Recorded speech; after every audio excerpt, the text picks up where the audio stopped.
राधे राधे मेरे मित्रों एवं मित्रानियों। जस्ट इमेजिन द सिचुएशन कि तुम ना एक फ्रेशर डॉक्टर बने हो और तुम्हारा डे फर्स्ट है हॉस्पिटल में, ओके। एंड सडनली जो है हॉस्पिटल में एक ऐसे पेशेंट की एंट्री होती है भैया जो बहुत ही ब्रूटली इंजर्ड है एंड एकदम से उसका हाथ कटा हुआ है, पैर कटा हुआ है, सर फटा हुआ है। क्या करोगे? देख के हालत ख़राब होगी ना। मे भी भैया डे फर्स्ट हम लोग नर्वस भी हो जाए, नो डाउट। वही हुआ 4 मई।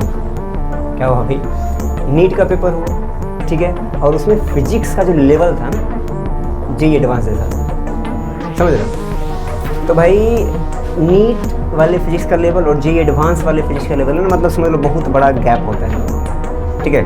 पता नहीं किस बात का खुन्नस निकाल रहा है एनटीए, ओके। खैर देखो, ऐसा है कि फिजिक्स का जो पेपर था ना उसमें से 10 बोल रहे 15 से 17 सवाल ऐसे थे जिसका लेवल भाई देखने से लग रहा था कि एकदम से मतलब समझ लो जेईई एडवांस का पेपर, ठीक है। नॉर्मली एक कैंडिडेट से अगर वेल प्रिपेयर्ड है नीट के लिए तो वो क्या करे, सवाल वो कैसे बनाएगा?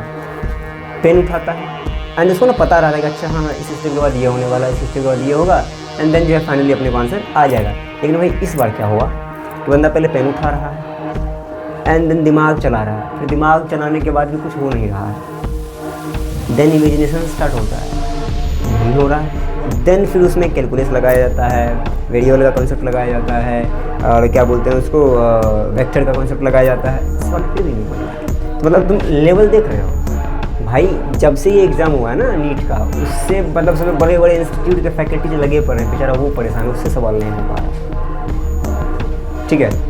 तो सुनो, मुद्दा क्या है कि अगर पेपर का लेवल ऐसा था तो ये सबके लिए डिफिकल्ट था, नो डाउट, ठीक है।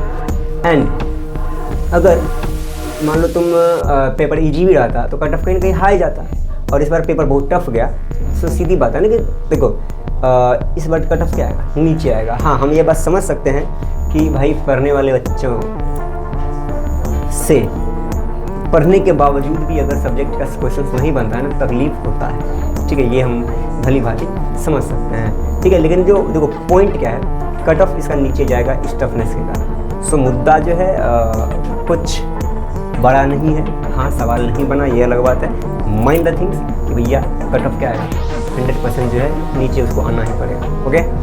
एंड हाँ, एनसीईआरटी वालों पर एक ध्यान से सुनो मेरी बात, ठीक है भाई। देखो बहुत सारे तुम कोटा चले जाओ, पटना चले जाओ, तो वहाँ पे क्या बताया जाता है कि भाई तुम एनसीईआरटी पढ़ लो, तुम्हारा जेईई मेंस निकल जाएगा, नीट निकल जाएगा, एकदम लिख के ले लो, इसी से सवाल आता है। भाई सुनो, ये सब भ्रम में मत पड़ो, ठीक है, इन सारे भ्रम में मत रहो।